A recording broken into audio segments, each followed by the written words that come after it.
కొంతమంది వ్యక్తులు సిఐడి ఉద్యోగులుగా అవతారమెత్తి హైదరాబాద్ కారిడార్ లో హల్చల్ చేశారు. ఐటీ కంపెనీలో తనిఖీల పేరుతో సంస్థ డైరెక్టర్ ను కిడ్నాప్ చేశారు. అనంతరం రూపాయలు 10 కోట్లు డిమాండ్ చేశారు. అనంతరం రూపాయలు 2 కోట్లకు డీల్ కుదుర్చుకొని వారి నుండి బయటికి వచ్చి పోలీసులకు ఫిర్యాదు చేశాడు. దీంతో పోలీసులు విచారణ చేయగా విస్తుపోయే నిజాలు బయటికి వచ్చాయి. గచ్చిబౌలిలోని డైమండ్ హిల్స్ లో ఆజా యార్డ్స్ ప్రైవేట్ లిమిటెడ్ సంస్థ గత 3 ఏళ్లుగా కార్యకలాపాలు సాగిస్తున్నది. మొత్తం 40 మంది ఉద్యోగులు పనిచేస్తున్న ఈ సంస్థ ఐటీ సపోర్ట్ సేవలను అందిస్తున్నది. ఈ సంస్థలో షేక్పేట్ ఓయూ కాలనీలో నివాసం ఉండే అక్కర రంజిత్ కుమార్ మేనేజర్ గా పనిచేసేవాడు. తనకు వేతనం పెంచలేదని, ప్రమోషన్ ఇవ్వలేదని సంస్థ యాజమాన్యంతో విభేదించి జాబ్ రిజైన్ చేశాడు. కంపెనీ ఓనర్స్ మీద ప్రతీకారం తీర్చుకోవాలని భావించిన రంజిత్ కుమార్ కడప జిల్లా మైదుకూరుకు చెందిన అడ్వకేట్ పొలిమేర మహేంద్ర కుమార్ కు విషయం చెప్పాడు. ఈ మేరకు మహేంద్ర కుమార్ తనకు పరిచయం ఉన్న కర్నూలు డిఐజీ ఆఫీసులో ఎస్ఐగా పనిచేస్తున్న వ్యక్తికి విషయం చెప్పాడు. దీంతో ఈ ముగ్గురు మరికొంత మందితో కలిసి ఆజా యార్డ్స్ సంస్థపై నకిలీ సిఐడి అధికారుల పేరుతో రైడ్ చేయాలని పథకం వేశారు. తనకు ఉన్న పరిజ్ఞానంతో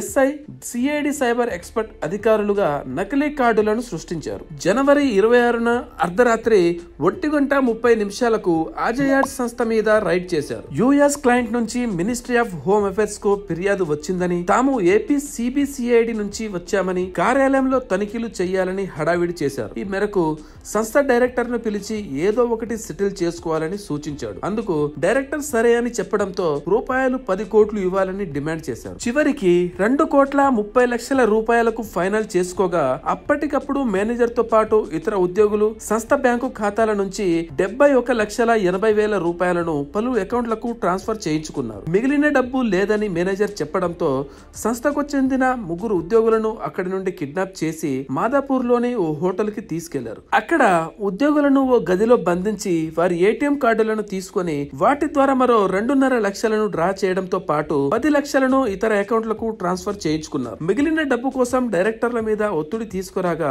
వారు స్పందించకపోవడంతో ఉద్యోగులను అక్కడే వదిలేసి గ్యాంగ్ పారిపోయింది. వారి మీద అనుమానం రావడంతో ఆ కంపెనీ డైరెక్టర్ రాయదుర్గం పోలీసులకు ఫిర్యాదు చేశాడు. దీంతో పోలీసులు విచారణ చేపట్టారు. ఈ కిడ్నాప్, దోపిడీకి పాల్పడిన సూత్రధారి మహేంద్ర కుమార్ తో పాటు ఇతరులను పోలీసులు అరెస్టు చేశారు. కిడ్నాప్, చోరీకి పథకం వేసిన కర్నూలు డిఐజీ కార్యాలయం ఎస్ఐ సృజన్, మరో నిందితుడు రాజా పరాలిలో ఉన్నారని పోలీసులు తెలిపారు.